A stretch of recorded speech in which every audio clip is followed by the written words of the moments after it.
นั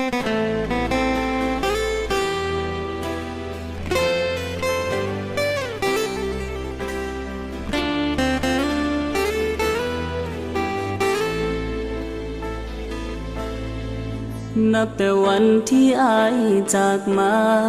ไอเสียน้ำตาบ่ทันหูโตกลายเป็นคนโง่หัวเจ้าไปอยู่น้ำเขา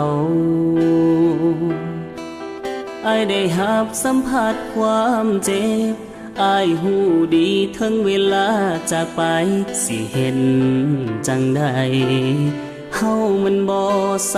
ำคัญห่างกันบ่ทันฮอดปีเจ้ากับมีไปมีคนใหม่อายเจ็บเกือบตายก็ต้องทำใจความเจ็บปวดมันเกินบรรยายความเหงาใจเข้ามือแทนที่น้ำตาที่มีมันไหลอาบท่วมหัวใจความเสียใจมันเกินจะทนสุดที่อายนั้นจะหาบได้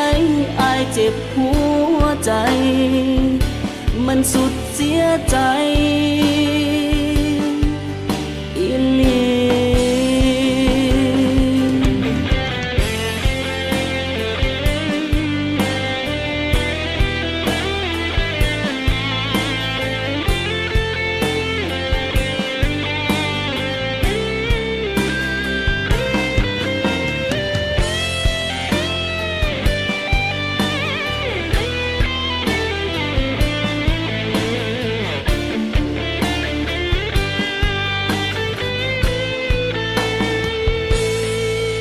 ตั้งแต่วันที่เฮา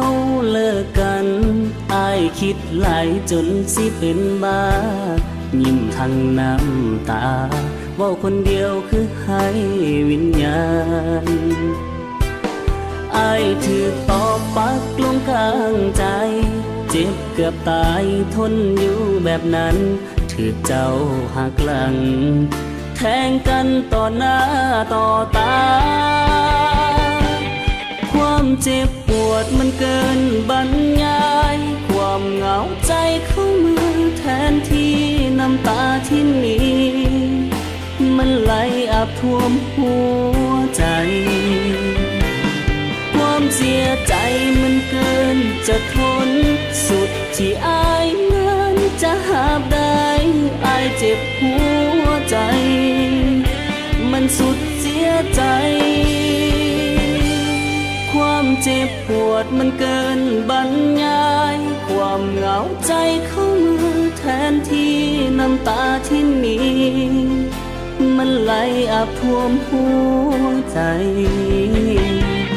ความเสียใจมันเกินจะทนสุดที่อายนั้นจะหาบได้อายเจ็บหัวใจ